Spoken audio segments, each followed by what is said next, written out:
and gentlemen, welcome to this regular called session of the Temple City Council for Thursday, October the 16th. Please rise and join me in prayer, and then we'll have Brian Vanacek lead us in the Pledge of Allegiance.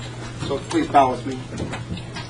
Our gracious, loving Heavenly Father, thank you for this wonderful day we have in Temple, Texas. Thank you for this great city, these council members that I have the privilege of serving with, and the citizens that we have the privilege of serving in this community. Father, we thank you for all the many blessings of this state and this great nation. Be with our soldiers and their families. Keep them safe, bring them back home. Father, thank you for all the freedoms that we enjoy in this community. Now be with us tonight as we deliberate the business of this city and make all our decisions be pleasing in your eyes. We thank you for all these many blessings in your Son, Christ's name. Amen. I pledge allegiance to the flag of the United States of America and to the republic for which it stands, one nation under God, indivisible, with liberty and justice for all.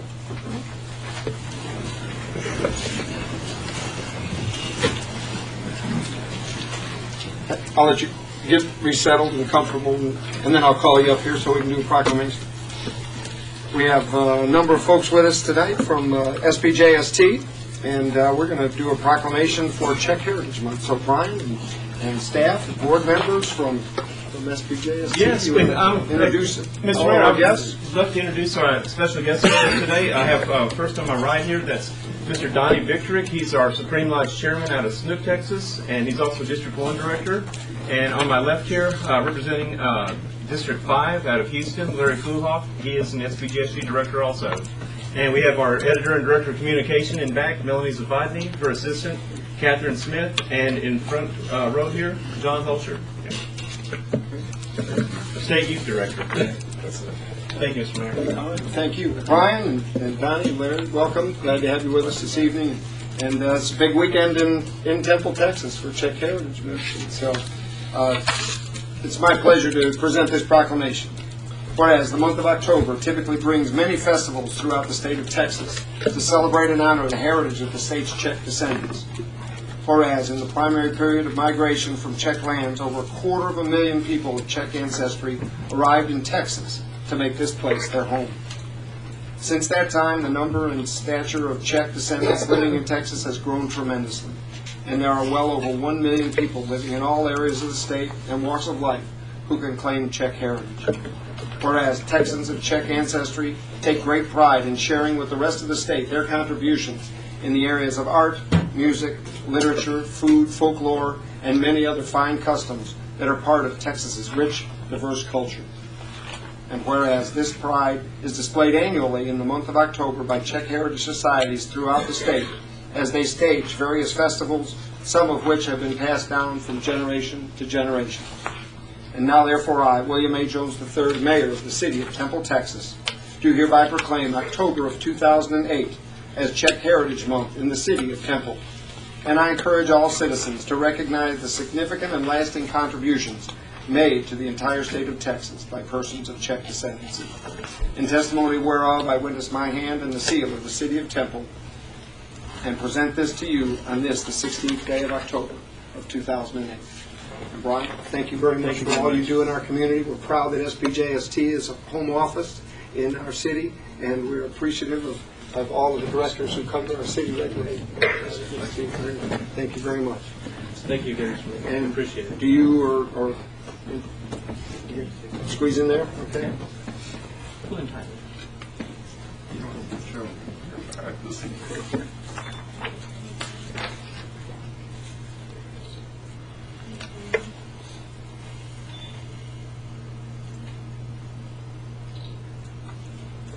Thanks. John, anybody want to say anything about the festivities this weekend? I want to say something about the festivities. Okay. Well, I feel, gosh, there's other folks here who know as much about it or more than me, but yes, this weekend. Melanie say something too. Melanie, please, if you could come join me. Yeah, let me give you a microphone here. Okay, great.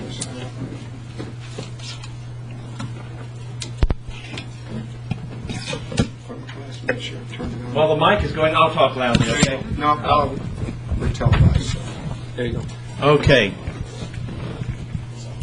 Is it working? Okay, great. Just wanted to let you know that SPJC is one of the sponsors of the Czech Fest being held here in the city of Temple on Saturday, and we certainly encourage everybody to come out. That's a day-long festivity. It's going to be held all in the proximity right here around the municipal building, so if you get a chance, come on out.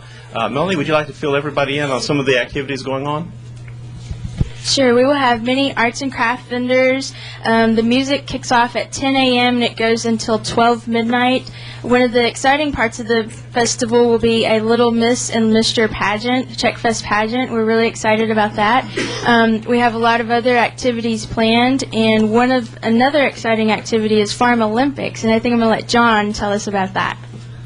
Yeah, we got a Farm Olympics. It's where it's a series of 4 events. You put your clothes on as fast as you can, you pick up 13 eggs as fast as you can, you get in a bag and you race, and then you race with a spoon. We're going to have that open for all ages, including adults. I think that'll be a lot of fun. Also, we'll have a hay bale stacking, roping, and a dunking booth. So if anybody gets a little hot and really wants to help us out, we're still looking for people to get in the dunking booth and actually be dunked. But anyway, please come out. It's a great cause. It'll be a lot of fun. So thank you. Yeah. Oh, yeah. We also have a car show, and the title of that is Ugly Trucks, Hot Cars, and Muscle Machines. So if you have a car, bring it on out. If you don't have a car to show, come on out anyway, because we need everybody to come out and vote for their cars that are out there on display. So it's going to be a great time, so come on out and have a good time with us. Yeah, again, I'll just reiterate that. Come out for a good time and come with an appetite, too, because there's going to be a lot of food vendors out there, too, and we hope you come out and have a good time. Thanks. Thank you, Mr. Mayor. Okay, thank you. Good to see you. It's, again, yes, how much does it cost? Good question. $2. $2 for all day. Children under 12, free, right? I think so. Children under 13 are free. Next item on the agenda is recognition for Community Planning Month, and we have, I think, our entire planning commission here with us tonight. Why don't all our members of our planning and zoning board come forward and let us recognize you for your work, but also this is a great partnership that exists between our volunteers in our community and our citizens and our staff. Tim, how about if you come forward with any staff members here from planning, and, because this is truly a really team effort. Yeah.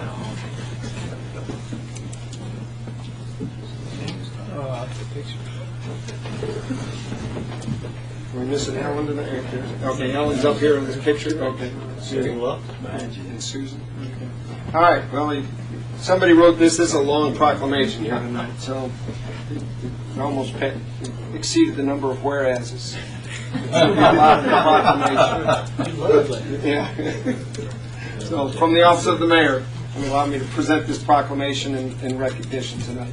Whereas changes in the physical environment and land development are constant and affect the city of Temple and its extraterritorial jurisdiction, community planning and plans can help manage this change in a way that provides better choices for how people work, live, and play.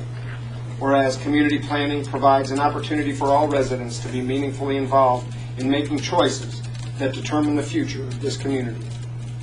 Whereas the full benefits of community planning require city council members, planning and zoning commissioners, zoning board of adjustment members, and other public officials and citizens who understand, support, and demand excellence in planning and plan implementation.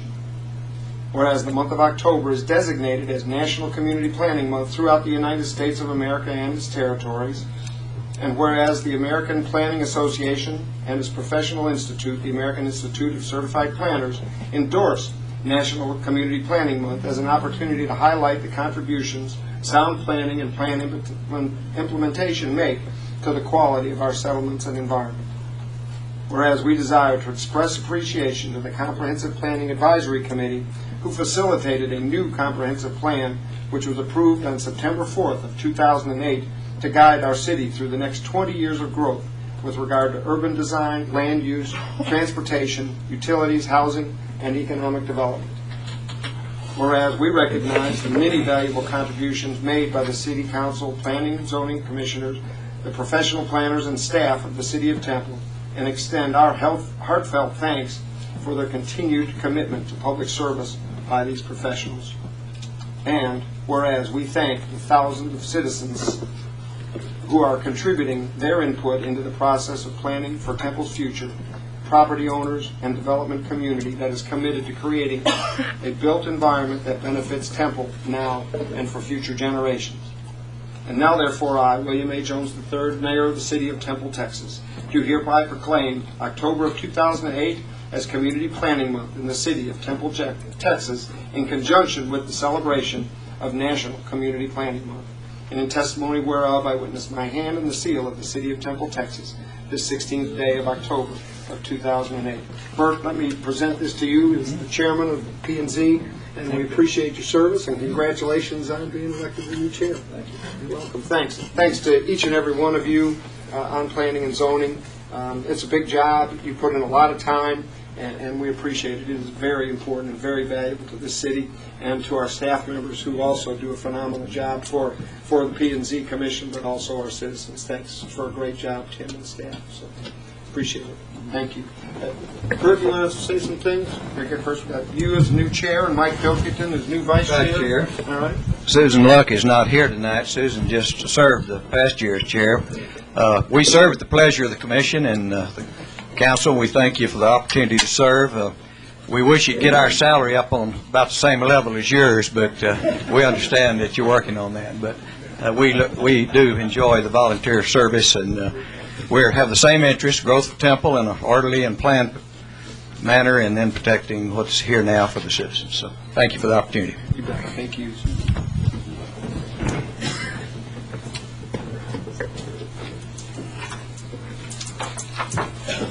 And we have one last proclamation this evening. See Chief Wallace is here, Chief Baird. If you'll come forward. We have a very special proclamation tonight to recognize our fire service in the City of Temple, with the city being 127 years old, our fire service just a little under that. And we recently celebrated our 125th anniversary, and now our fire service is celebrating the same anniversary. So this proclamation recognizes that significant milestone. Whereas the City of Temple is honored to recognize the 125th anniversary of Temple Fire and Rescue. First organized in 1883, Temple Fire and Rescue has indeed come a long way from the early days of using fire apparatus pulled by hand, powered to operations today, which consist of 103 staff personnel operating out of 7 stations, manning 7 paramedic engine companies, 1 ladder truck, 2 rescue vehicles, 1 hazmat vehicle, and 1 command vehicle.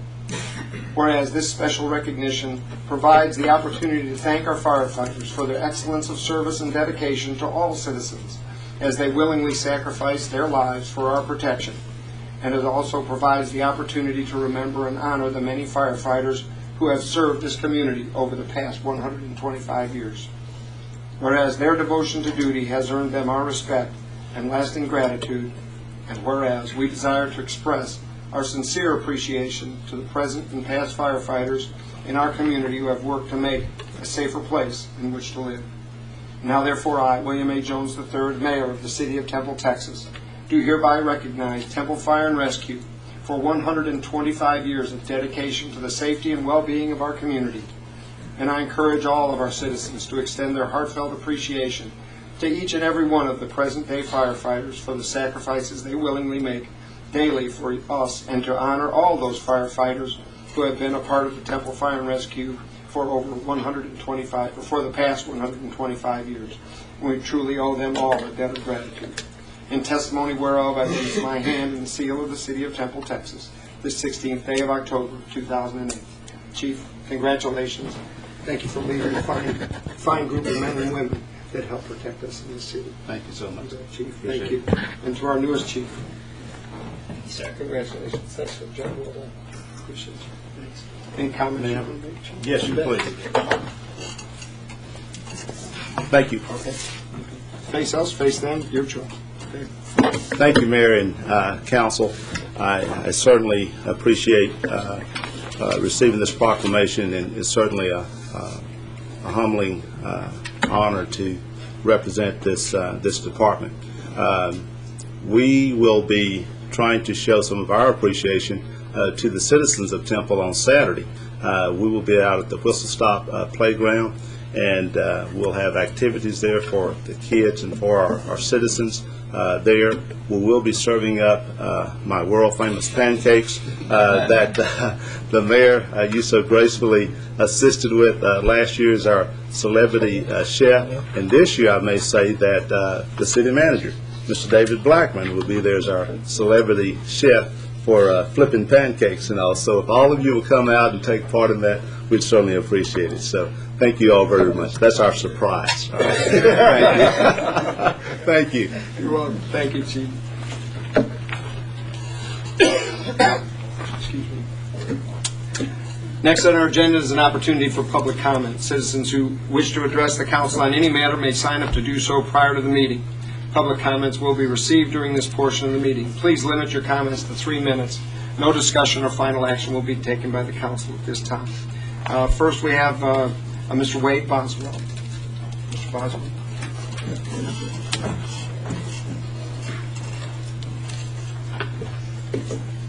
Thank you, Mr. Mayor. My name is Wade Boswell. I just moved back to Temple in February to find out the bowling alley had burnt down. My question is to the council, can anything be done to bring one back, or is anything being done? There's a lot of money being lost in taxes. The kids are running the streets, the kids that belong in there on the weekends. A lot of adults taking their money to clean. I just wonder if anything can be done. Answer from anybody. Okay. Well, again, we're not allowed to respond at this portion because it's a non-posted agenda item. We lost the senior games from bowling. We lost corporate challenge. It's something that the adults need for the week, during the week. Thank you, sir. Appreciate you being here. Thank you for your concern. Next is David Bartek.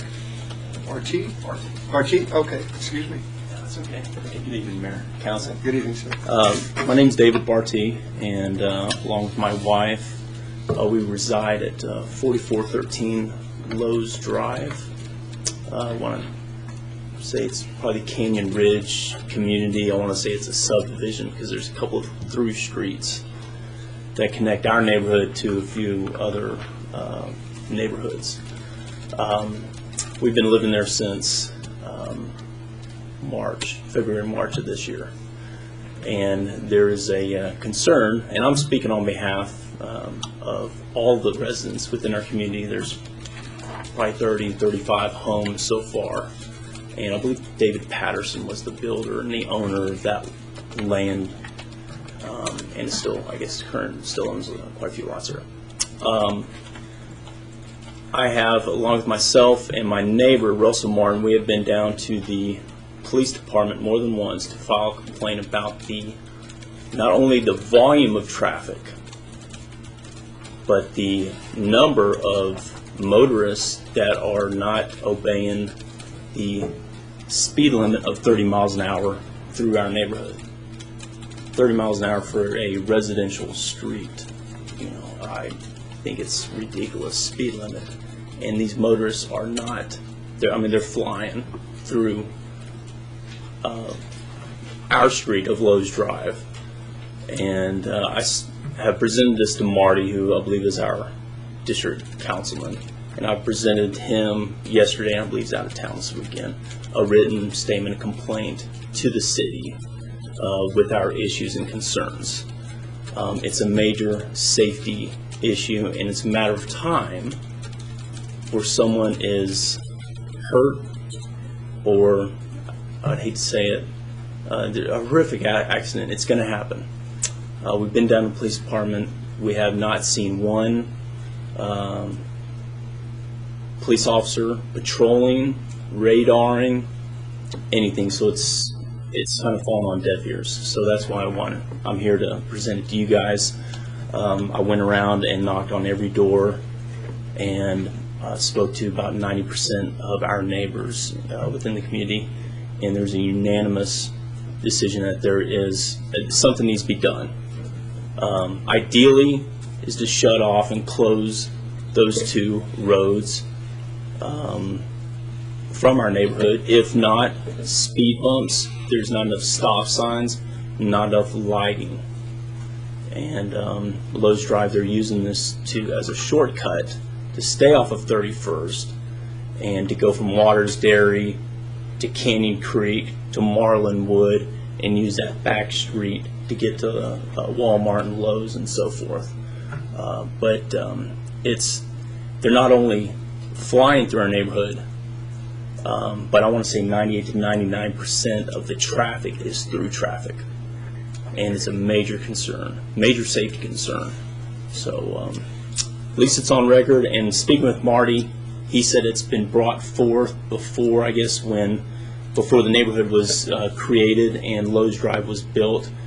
I believe he said that there's going to be some issues dealing with people that are going to use it as a shortcut just to stay off 31st. And now that there's a neighborhood being built off of Lowe's Drive, and here we are. So anyway, I thought I'd just bring this up to your attention. So Thank you, Mr. Brook. okay, thank you. Appreciate being here. Yeah.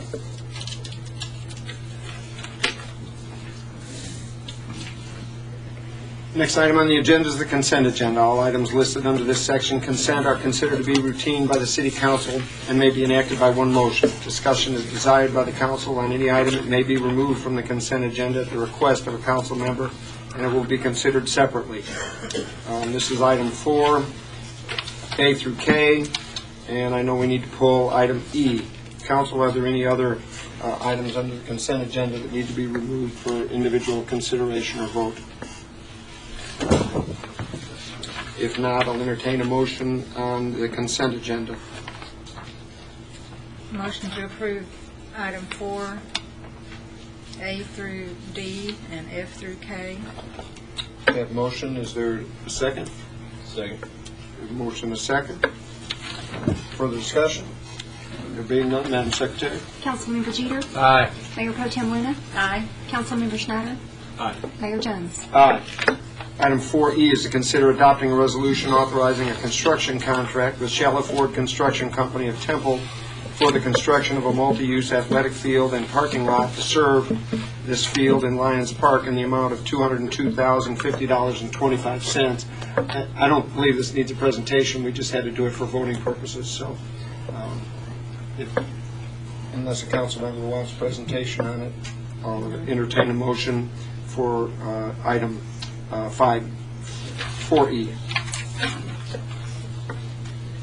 Motion to approve. Second. Have a motion and a second to approve item 4E. There's no further discussion. Madam Secretary. Councilmember Jeter? Aye. Mayor Pro Tem Luna? Aye. Councilmember Schneider? Abstain. Mayor Jones? Aye. Item 5 is a first reading and a public hearing to consider adopting an ordinance authorizing a zoning change from Agricultural District A to Planned Development General Retail District on a 12.2 acre tract of land and a zone change to a single-family 2 district on a 38.5 acre tract of land for a total of approximately 50.7 acres on the northeast corner of FM 93 and South 5th Street out of the Maximo Moreno Survey, abstract number 14. Mr. Dolan? Mayor and City Council, this property is part of a proposed single-family 2 in the Planned Development General Retail Area. And discussions for the Planned Development General Retail Area, we are recommending to eliminate all residential uses, add some retail uses, buffering, and landscaping, which the council has recommended. This went through the Development Review Committee, which was approved September the 8th. This shows the aerial designation of the property essentially at the northeast corner of FM 93 and South 5th. This is some of the aerial photographs of the church to the north of the area, and then some single-family house to the southeast of the area. And this is 2 shots of looking west along South 5th, and then also looking south of FM 93. The future land use plan shows that this area is planned for both retail and also moderate density residential, of which the single-family 2 district would comply, showing an existing water line there along FM 93, which would provide water to the proposed area, and then also a sewer line would be extended from South Temple Park as part of the subdivision process for this area. Both FM 93 and South 5th Street are designated as arterial roads on the thoroughfare plan, and the zoning map shows that the portion that is there on FM 93 and southeast corner of 5th would be planned for the PDGR, surrounded by the single-family 2, which is for single-family uses. The PDGR would be for those uses that would be permitted for more retail uses that are indoor-oriented. When the Planning and Zoning Commission reviewed this, they wanted to require a conditional use permit for those retail uses which would be outdoor emphasized, something like a garden, retail center, some type of those type of things that would be affected more in the retail. The same type of thing would be for a drive-in restaurant with a drive-in menu. Those type of things, the Commission looked to require a conditional use permit for it. Also, the uses that would be prohibited within the PDGR district would be all residential uses and their associated uses. As was designated in your agenda memo, the use tables allow quite a few residential uses in the general retail district, which sets up a conflict between those uses that are more commercial oriented and the residential uses. So staff and the Commission recommended to prohibit all residential and associated uses. The notices that were mailed in regard to this case in compliance with state law and local ordinance required 8 notices to be mailed, and we received 2 notices that essentially were requiring more information at the public hearing. Since the public hearing at the Planning and Zoning Commission, some communication has come back to City Council, somewhere between 12 and 15 responses, and I tried to itemize the questions that were submitted with it. And the first one would be that if there would be a minimum or a maximum requirement for a square footage for the planned residential area. And the answer is that there is no minimum or maximum square footage required by the zoning ordinance or the subdivision ordinance. Another question included is how large or how big will the lots be? The answer is that the average of the lots are somewhere between 70 and 72 feet wide with 100 to 120 foot depth for somewhere between 7,200 and 8,000 square foot per residential lot. And then how much of the planned 38.5 acres that's being planned for the single-family housing would be allowed for streets. And that's right around 15 to 16% or 5 to 6 acres, which is typical for any type of single-family development. Another question that was posed by the questions that came into the City Council, would mobile homes be allowed? And the answer is no. And then also, would city sewer lines be available to the built houses? And the answer is yes, it's required. That this would be required to be tied onto the city sewer system. And then the other question was, when would a traffic signal or a traffic light be built at the intersection of FM 93 and South 5th Street? And through the review of the council through past capital improvement projects, a traffic warrant study would be required to be done at the intersection with the association of TxDOT, since FM 93 is a TxDOT roadway, essentially to require the warrant study, the signalization for a signal intersection. And then also the question was asked about the access for the planned development general retail tract. The applicant has worked with TxDOT to be able to get 1 point of ingress off of FM 93, and then 2 points are planned off of South 5th Street. The Planning and Zoning Commission reviewed this case, and by a 7-0 vote, the Commission is recommending approval of the zone change request from the agricultural to the single-family 2 and the planned development general retail, because the request complies with the future land use plan, the thoroughfare plan, and also the adequate public facilities will serve the site. I'd be happy to answer any questions the council has, and this is a public hearing. Thank you, Mr. Dorman. There was some discussion about tabling this. Pardon me? I think we need to have the public hearing first. Do we? No, we can. Do we? You want to have public? We're posted for public hearing. Oh, we got to have that no matter what. It is important to make that point for the developer's purposes, and if he wants to come up and make any comments relative to that. The reason for tabling would be because the council member who this is in his district was not able to be here. So that would be a request by a council member if they feel it out of the courtesy to that council member to table that. But if they decide to table, we're still posted for a public hearing, and we've need to have the public hearing. So I'll declare the public hearing open at this time. Anyone wishing to speak before the council on this item, please come forward and state your name and address for the record prior to making your comments. Good evening, Mayor. My name is Tammy Altum. I live in Echo Village. I'm a single mother with a daughter over there. Obviously, there's a lot of development going on over there. We have a new water park coming in. We have a school. We have the church. And I'm very concerned about the traffic level that's going to be going up and down 5th Street. Very concerned, especially since, as he said, there's going to be 2 openings from 5th Street into this retail area.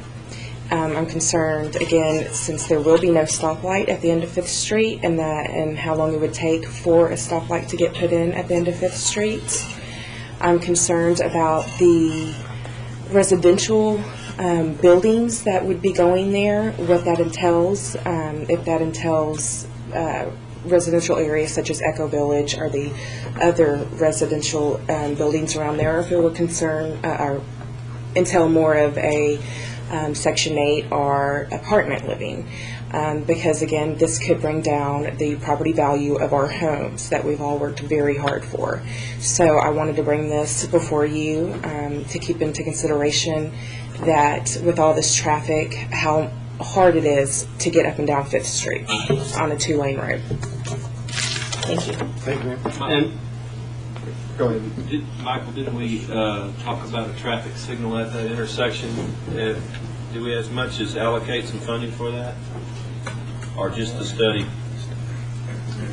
Yeah, my recollection, we had enough funding to do Marlowe's. There's a signal over there that we were going to do in-house. So the construction dollars were available for that one. And I may be mistaken that location, but that was my recollection. And then at 93 and South 5th Street, we would have some leftover dollars, but it wasn't enough to go forward with that one. But, you know, when the funds become available, we could proceed. So the warrant study's already been done at 93 and 5th Street? Yes. And my memory is, and again, we can check this, but my memory is that the warrant study had been done and met criteria or warrants for the study. And as Michael said, I think we did have some funds left over, but not quite enough to construct the signal, but we were going to leverage those for a future time when we did have them. And those were taken from the Tarver 317 light that had been previously from, so anyway. There's still a little bit of funding left over, just not enough to do that intersection. That's correct. Thank you, Mr. Newman. And Mr. Dolan, the SF2 zoning doesn't allow for apartments. No, it does not. And then also, as was stated in your agenda memo, the general retail does allow those types of residential uses, and as you can see in the proposed PDGR, all residential uses for that retail area would be prohibited.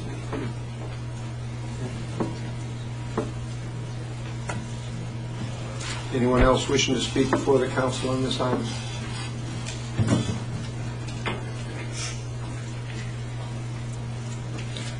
Hello. Good evening, ma'am. My name is Janet Sossaman. I live at 5208 Coach Stop Drive in Echo Village. And I was researching a little bit about the residential use thing, which they had taken care of. We wanted to make sure that that was very explicit so that the flexible laws don't become loopholes. There was one part that Mr. Dolan had mentioned about adding certain retail uses. According to Ordinance Section 7-109, there's quite a few retail uses that would be allowed in a general retail district. There are a few of those which I think we as a community wanting to keep that feel of a relaxed, not so much like the intersection of 36th and 31st Street. More of a relaxed feel when people come into that southeast gateway of Temple. They say, wow, this is really a place where I'd like to be. Some of our concerns would include discount stores,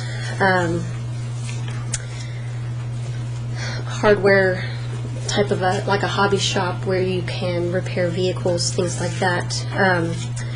Laundromats, mortuary or funeral homes, pawn shops, pet shops, and any type of restaurant that would serve alcohol, since it is so nearby a church. We feel would not fit in with the character of that particular area. Also veterinarian hospital with the inside pens, things like that, that say in the laws that those are allowed in a general retail area. We feel that we want to really specify what types of businesses we would want there, as far as the increased traffic and having people maybe cleaning their clothes at 9 o'clock, 10 o'clock at night, things like that. We want to try to keep it in a suburban character. And I don't know, there's such a huge difference between the middle of 31st Street to when you get out to that area on 5th Street. I don't know if you have ever driven out there before, but it's very calm and relaxed. And with the increased traffic that's already going to be there, we don't want even more traffic with certain types of businesses that those would also bring congestion at the traffic light, things like that. So I just wanted to mention that as far as the retail zoning area, and I am very pleased that we have the residential uses prohibited in that particular area as well. And I think at the last P&Z meeting they had mentioned about the parking spaces, making sure there was a buffer between the retail and the home that's already there, so that it's not just business, a fence, and a house. So that's all that I wanted to present, because I believe there's someone else that was wanting to talk about the residential part. Thank you very much for your time. Thank you, Ms. Osler.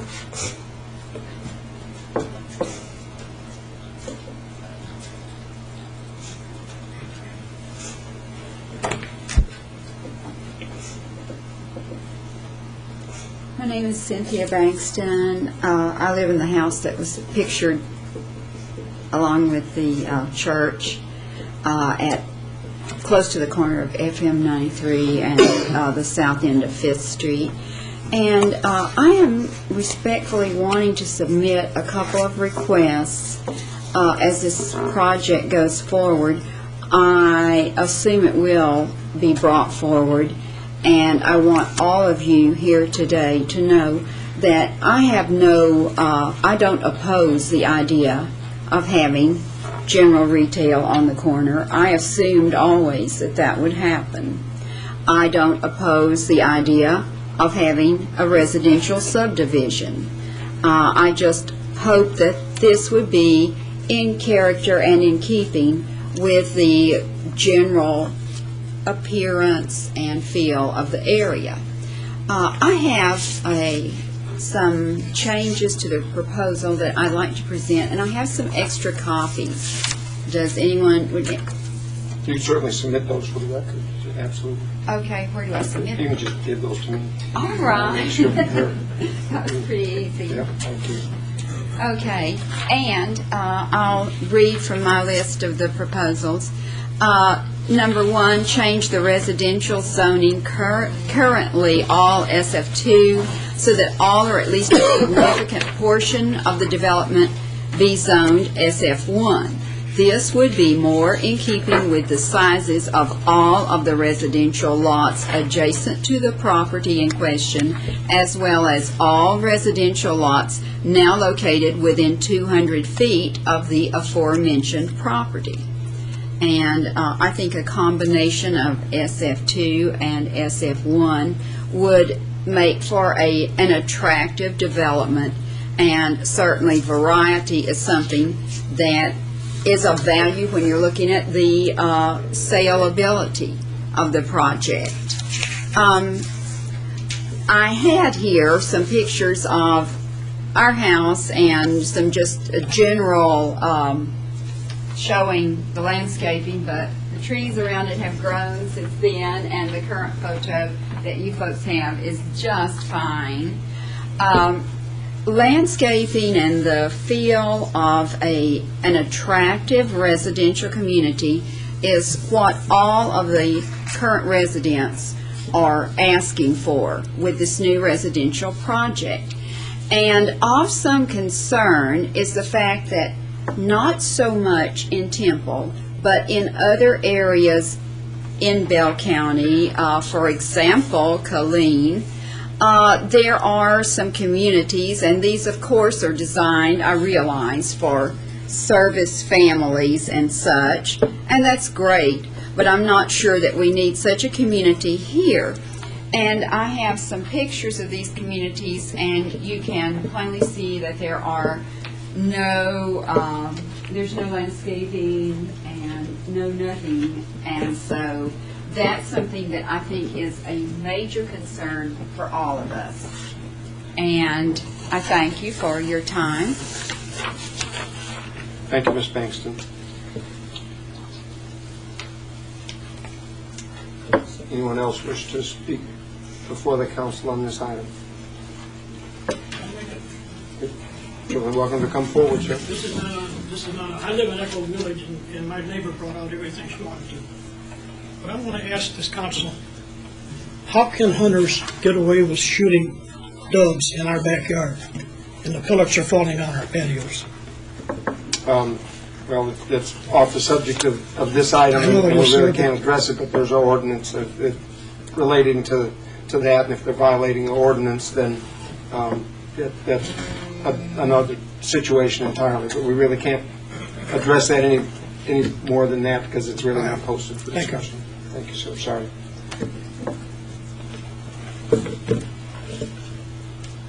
Could give City Hall a call and somebody can help you with that. We talked to the police. Okay.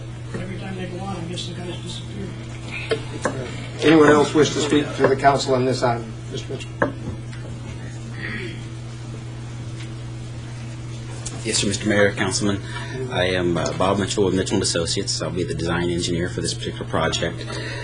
With the zoning case, we would like to express our gratitude with the planning staff. We worked a lot with them, spent a lot of hours working with them from the sketch plan concept up through to where we are today. And we have made some concessions. I mean, everyone here has realized the initial plan for what was submitted is different than what's here before you. We think we have a very nice project, and it'll be a nice addition to the city, and are ready to move forward with it as soon as we can. Seeing that, we have submitted the preliminary plat. It's gone through P&Z and met unanimous approval. So we are close to beginning or ready with that particular process. And seeing so, we would, of course, like to stay with the SF2 zoning as we have submitted here. I think you see that the size of lots and the plan that we have is greater in size than what the minimum calls for, but it does allow some flexibility. Seeing as how the preliminary plat is there and approved, and we have a lot of design time in that, we certainly don't intend to change that and ready to move forward. As far as the buffers and the landscapes are concerned, a lot of those were presented very explicitly in the P&Z. We don't have any objections to those, and we think they're a nice addition to the area. As far as comparing with other cities, don't know if that's essentially or really relevant at this point. We're not, this development isn't in another city. It's in the city of Temple, and certainly willing to comply with those standards, and we think they're fine and don't have any objections to them. So you relate the fact that we have landscaping ordinances and you've got a minimum amount of landscaping that's required for each lot, and whether those other communities did or didn't, I don't know. That's exactly correct. But we have yes, landscaping standards at a minimum that are required. Right, and we're very aware of that. Yeah, so I appreciate that. Council, any questions for Mr. Mitchell at all? What type of buffer would you have on Ms. Boswell, but Ms. Bankston's home? What plans do you have there? We would have a screening device, which would be a masonry or a wood fence, along with a landscaping buffer there as well. So it would be a tiered buffer in effect. Be very pleasant to see from both sides as well. So. When would that fence go? I was asked the question, when would that fence go? Would it be initially in the project, or further down the line. I had one request, is that we asked that would that fence go up right away, which protects from, the side of the construction and that kind of deal, and any idea on that? The commercial sides of it, or the general retail sides of it, or there isn't any hard plans at this point. We're looking at the residential development. Probably would proceed with there in a couple of phases. The phases that we have set up, the general retail area is entered into that, but we have no plans. The marketing really hasn't even begun. So once that process would begin, there are certain environmental aspects that would go in as well with the development, and then I would tend to think that the landscaping and those buffers would go in fairly quickly. However, with the landscaping, obviously that needs to come towards the tail end to make sure that we don't lose them during that construction process. What about the fence? It would go in as soon as we could. Is there a plan for homeowners association for ongoing maintenance of that fence? So we've got a number of areas that have a fence, it's a perimeter fence, or that might be along an area that you consider a common area. No one's responsible for the fence, and after some period of time, it just becomes dilapidated and looks bad without a. It would be tied more towards the general retail area. That way, those people will have control of that, as well as some of the other residential people. We think that would make it. It would have those people that have their businesses there. It would give them a little bit better opportunity to maintain that, and not have some outside or outsourced people coming in and having some input with that, which may be detrimental to their business activities. Are you planning on having a homeowners association in your residential area? Not at this point, no, sir. Mayor and City Council, in the proposed plan development district, if you look at page 3 of the ordinance, and we had discussed this with the applicant and it came through with the commission, that essentially that the buffering would consist of a 10-foot wide edge of hardwood trees, 25-foot centers with a minimum 2-inch caliper, 5-foot planted height, interspersed with 5-gallon shrubs along the wall located next to Dalmore Drive and the eastern property line. And so Dalmore Drive is the area that's planned to the north for the, would be across the street from the residential area, and then also what Ms. Bankston described her property to the east. And so that's part of the plan development district, so it would have to comply. And that's more than what the screening regulations are currently existing in Section 13. And we discussed this with the applicant. And the same way that the buffering walls would either be consisting of wood, masonry, or some type of precast concrete with an integrated color to the primary retail buildings with a minimum 6-foot vertical height or a maximum 8-foot vertical height. But that's in the PD, so that's going to have to happen with the retail development in there. Okay, but the question. Okay. I was just going to say, As on regards Fifth timing, Street, there's not going to be access for each of the homes, so the backs of the homes are going to be along Fifth Street. And so I presume there's going to be some type of fencing. Is that going to be left to each individual homeowner to put up his fence, or is there going to be a common fence along the development along Fifth Street? That again, that's what's going to require maintenance, and whose responsibility is going to be the maintenance of that if it's the developer who's putting that fence in initially. At this point, there are no plans for a common fence or a fence to go with that development. It would be left up to the individual homeowners. So there could be different fences, different patterns of fences along Fifth Street. Could be, yes, sir. That's certainly not something we're looking for. Well, those are some issues. Like that. Right. Yeah, I don't know if that's something that's germane to the zoning case. It's not on zoning. But we would certainly entertain those ideas. So it's not something we're adverse to. It's just hadn't gotten to that level. Okay. Well, you've got a preliminary plat in, so they're required to fence. There's no exceptions. That gets. I don't think they have to fence. Because they don't have to fence even. You'll be actually. There could be pieces of fence and looking in the backyards off of Fifth Street, which I think we've had that situation before. We had some problems with that. And without an HOA, we have similar situations around town where fences blow down and don't get put back up. Waters Dairy is a good example of. So is other things right there on Fifth Street. So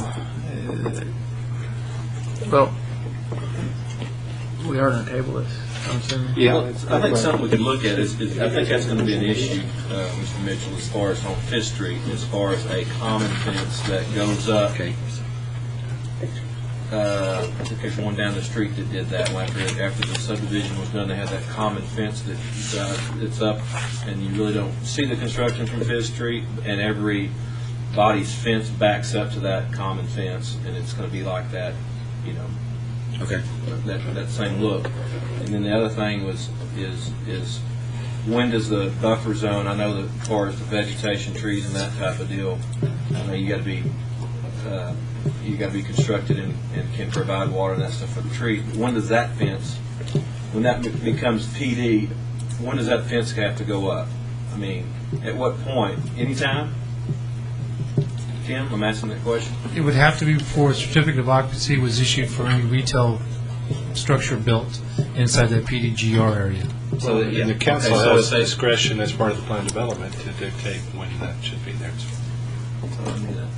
I think if it's I don't know about the homeowners, a couple that I've talked about, I mean, it's one thing if there's not anybody building on that site now to look at a field. That's what they're looking at now. But once construction starts or whatever, and you have a tenant for that piece of property, could the fence go up at that time?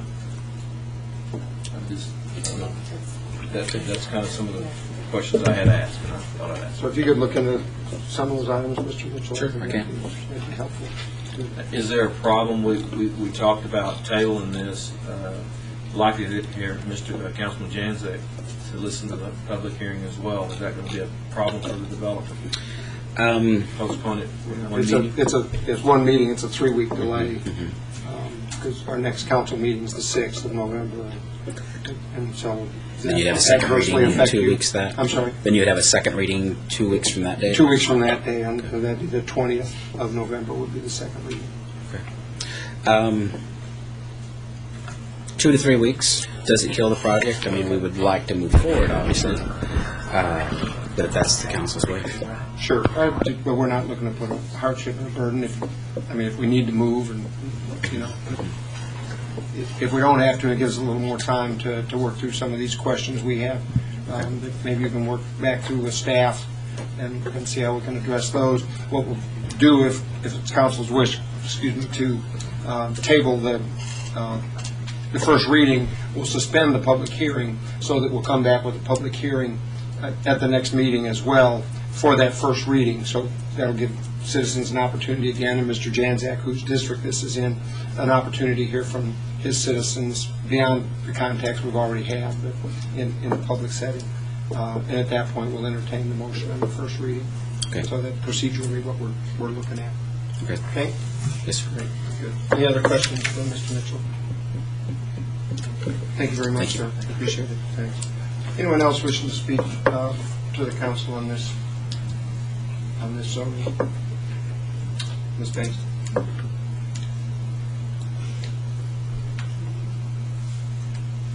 Actually, in my requests that I have already submitted, I would like for the city council to stipulate that the first item of construction for the residential section be a privacy fence to run the entire length of the south margin of the residential section.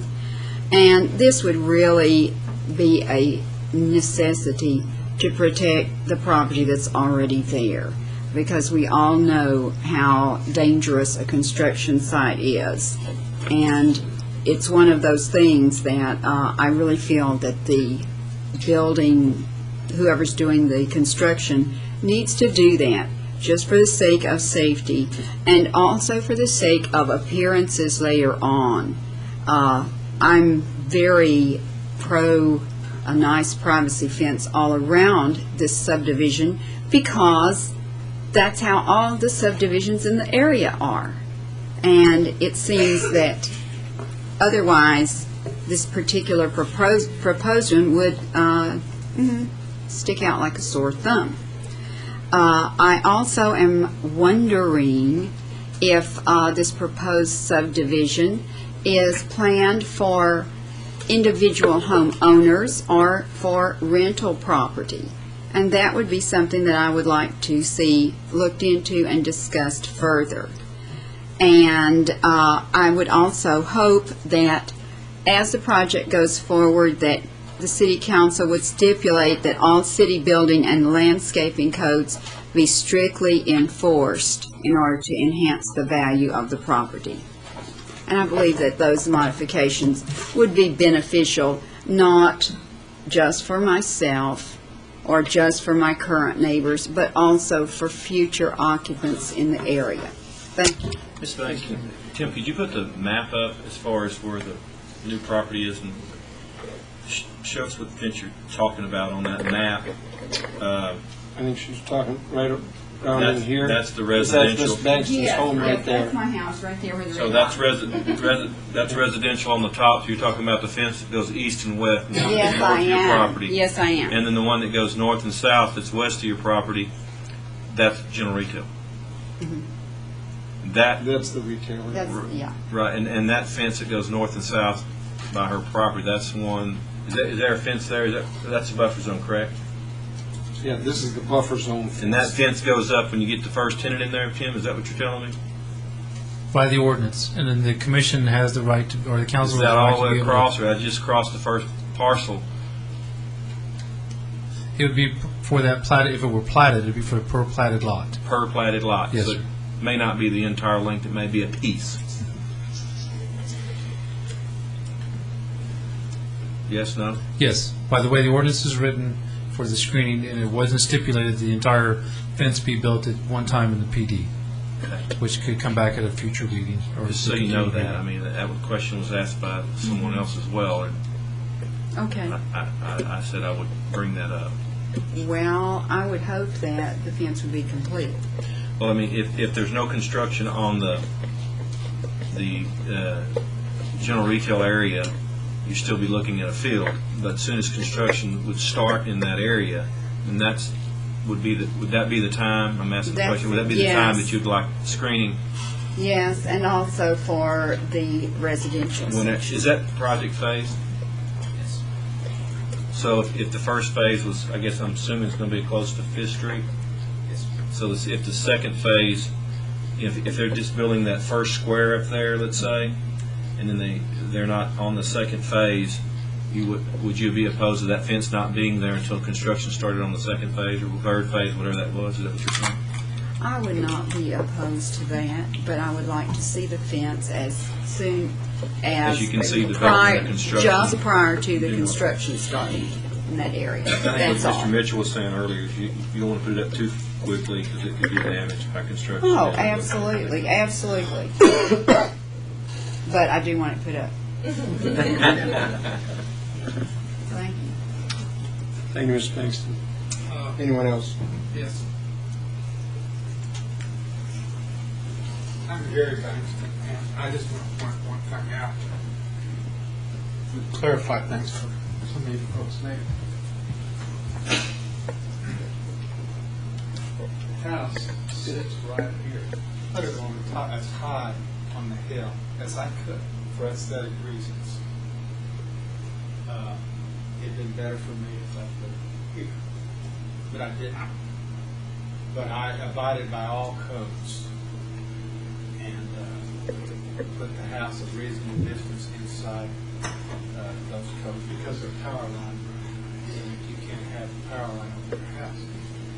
But I want to point out, as this construction starts, this is the runway to my house. It's right in the middle of the line right there. It's only 35 to 40 feet between that and then another 35 to 40 foot to my house. So it would be nice for me, and considerate too, if they put the fence in as soon as they start the construction.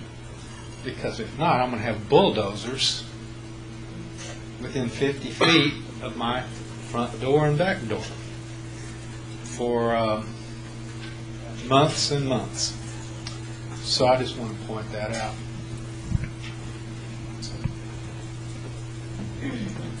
Thank you. Would you just state your name and address for the record? Jerry Bankston. Yep. That's fine, sir. Great. Do you need any more? No, I just wanted to get that on. Let me have the mic back, if you don't mind, sir. Somebody else. Thank you, sir. Just the way I am. Thank you, sir. Anyone else wish to address the council on this? I'd like to say one more thing. Certainly. Which I thank you all for bringing it back up in 2 weeks. I really do appreciate y'all doing that for us because I know there are a few more residents that would like to be here. I really would like to delve into deeper what kind of property that's going to be, if it's going to be governmental housing, what kind of housing that's going to be, or if it's going to be open markets. I really would like to get into that because that is something that really is going to affect the property value of our homes in a very, very nice area to live in right now, which would also affect the crime rate. And so that's something I really would like to address on our next meeting. Mr. Mitchell, Mr. Mitchell may address that for us. Yes, sir. The houses, there'll be lots that'll be for sale. Certainly these people, if they would like to purchase one, they certainly can. But it's going to be similar in size and character to what's in the neighborhood. I think if they look at platted lots that are in their neighborhoods in the Echo Vista area, they will see that on the preliminary plat they're larger than what they have there. The deed restrictions are in the process of being created now. You're going to look at homes that are going to be probably between 1,200 and 2,000 square feet in size. They're going to be individual owned. It's not set up for any type of subsidies or anything like that. So, great. Thank you, sir.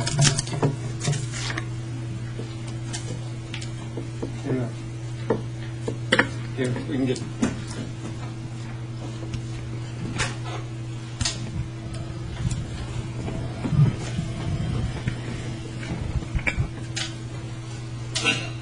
Thank you.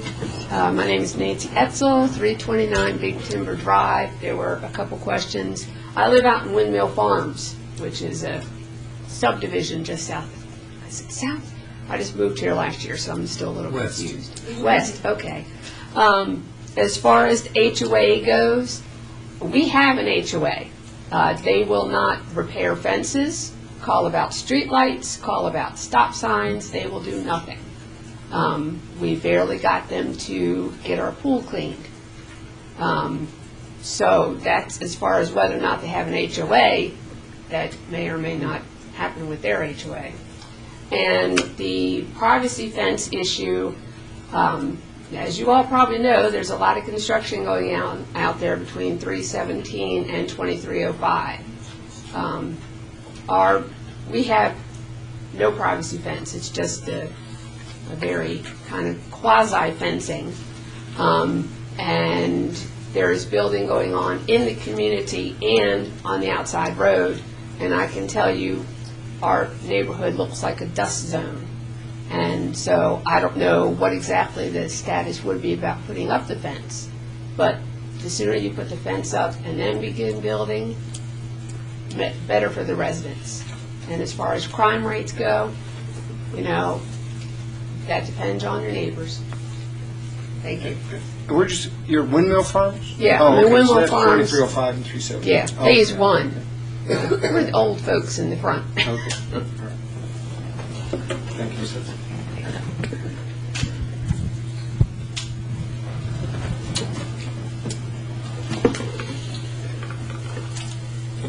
Anyone else?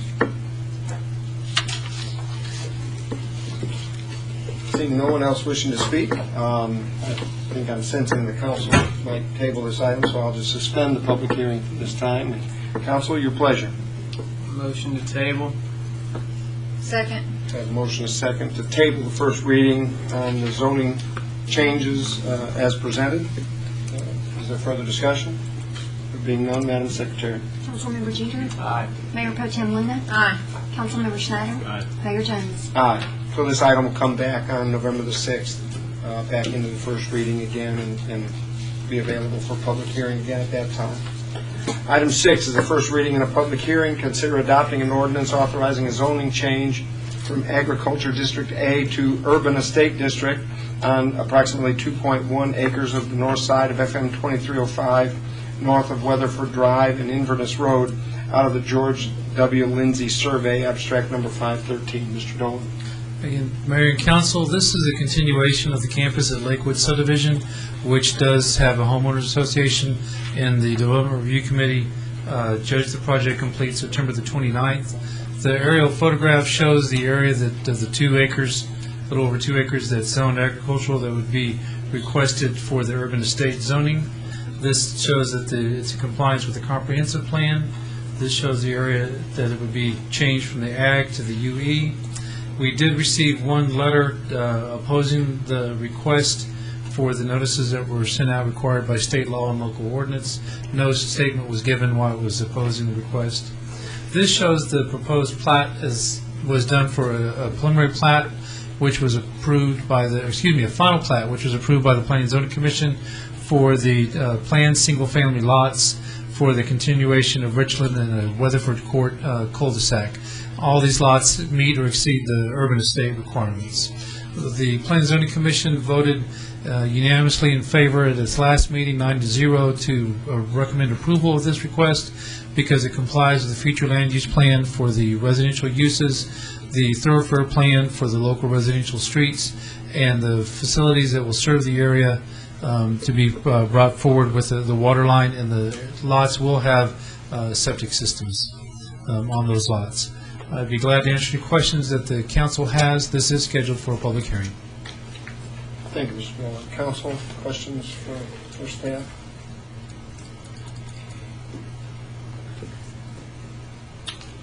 There being no questions, this item requires a public hearing. I'll declare the public hearing open at this time. Anyone wishing to speak to the council on this item, please come forward and state your name and address for the record prior to making your comment.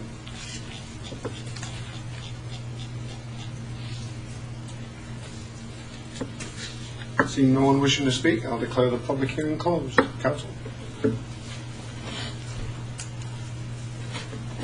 Motion to approve. Second. I have a motion and a second to approve the first reading of the zoning change as read. No discussion. Being none, Madam Secretary. Councilmember Jeter? Aye. Mayor Pro Tem Luna? Aye. Councilmember Schneider? Aye. Mayor Jones? Aye. Next item, item 7, board appointments. Consider adopting a resolution appointing board members to the following city boards and commissions. 7A is the Building and Standards Commission, 1 regular member to fill an unexpired term through March 1st of 2010. This is filling a position that was vacated due to attendance reasons. I'd like to make a motion we table this. Okay. We have a motion to table the Buildings and Standards appointment. Second. And a second. Further discussion? Madam Secretary? Councilmember Jeter? Aye. Mayor Pro Tem Luna? Aye. Councilmember Schneider? Aye. Mayor Jones? Aye. Item 7B is the Temple Public Safety Advisory Board, 2 members to fill unexpired terms through September 1st of 2010. Mayor, I'd like to make a motion to appoint Warren Cohen and Nancy Etzel. We have a motion, is there a second? Second. And a second to appoint Warren Cohen and Nancy Etzel to Temple Public Safety Advisory Board. If there's no further discussion, Madam Secretary? Councilmember Jeter? Aye. Mayor Pro Tem Luna? Aye. Councilmember Schneider? Aye. Mayor Jones? Aye. And our final appointment in this item 7C is a tree board member, 1 member to fill an unexpired term through March 1st of 2011. This individual needs to come from the Parks and Rec Board. Make a motion to appoint Doug Smith. Doug Smith is currently serving. No, they're recommending that he be appointed. Yeah, right. So he would be their appointment. Is there a second? Second. There's a second to appoint Doug Smith to the tree board. There's no further discussion. Madam Secretary? Councilmember Jeter? Aye. Mayor Pro Tem Luna? Aye. Councilmember Schneider? Aye. Mayor Jones? Aye. Item 8 is to consider adopting a resolution appointing 1 member to serve on the IH-35 Segment 2 Committee established by the Texas Department of Transportation to serve as the representative for City of Temple's appointment on that committee. Is there a motion? I think Mr. Jeter's expressed the desire to serve in that capacity. If nobody else has that desire. Make a motion to appoint Tony Jeter. Second. We have a motion to second to appoint Tony Jeter as our representative for the Segment 2 Committee. There's no further discussion. Madam Secretary. Councilmember Jeter? Aye. Mayor Pro Tem Linda? Aye. Councilmember Schneider? Aye. Mayor Jones? Aye. Ladies and gentlemen, that concludes the business on tonight's agenda. Thank you very much for your attendance and participation. We are adjourned.